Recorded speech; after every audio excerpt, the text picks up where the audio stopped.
મને નહોતી ખબર કે આ છોટું નો વિડીયો ઉતારી લે એટલે ગારિયાધારની હસ્તી ભારતભાઈ આવીને આપી દે કઈક આવી ધમકી.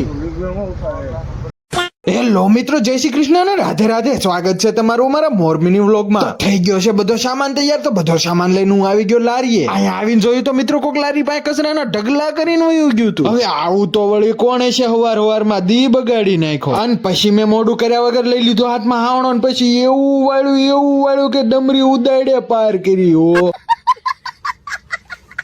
વાળીને સોળીને થઈ ગયું છે કમ્પ્લીટ, એટલે કરી નાખી આપડી લારી ઓપન. અને પછી તો છોટી ગયો ડુંગળીનું કટિંગ કરવામાં. અને કટિંગ કરતી વખતે ડુંગળીમાં એટલા ઘા માર્યા કે છેલ્લે મારીથી રોવાઈ ગયું.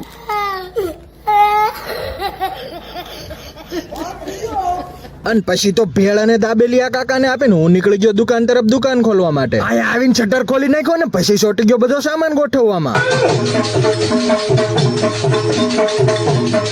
સામાન ગોઠવીને દુકાન કરી નાખી કમ્પ્લીટ, ને પછી લારી આવી ગયો ને બનાવી નાખી બે દાબેલી. અને આ બે મિત્રોને આપી દીધી બે ડીશ પાણીપુરીની. અને ઘરેથી ફોન આવી ગયો તો કે જમવાનું તૈયાર છે, એટલે હું નીકળી ગયો ઘરે જમવા. આજ તો જમવામાં પનીર ટીકાનું શાક હતું, એટલે ભૂકા કાઢી નાખ્યા ને પછી પાછો આવી ગયો લારીએ. લારી આવ્યો ત્યાં આ ભાઈ આપી દીધો એક દહીંપુરીનો ઓર્ડર, ને એને દહીંપુરી આપી ત્યારે એને રોન કાઢી કે આજ તો પૈસા નથી.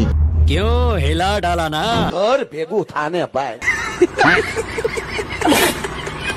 ઈ બધું પૈતું છે આપણી પાસે મળવા આવી ગયા આપણને નીતિનભાઈ. તો એ સરસ મજાના વ્લોગ બનાવે છે, તો એના વ્લોગ જોવા માટે એને ફોલો કરી લેજો. આ લે આ તો ગારિયાધારની એસટી મિસ્ટર બારોટ છે, પણ આ આપણી લારીએ છે ની નોટિસ દેવા આવ્યા. એ કાંઈ નહીં, આ તો ખાલી ખોટી હુવાણ કરવા આવ્યા, પછી તો આપણે એની હારે હુવાણ ચાલુ કરી. હો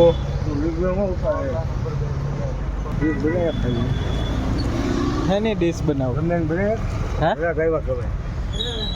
હેને ડીશ બનાવું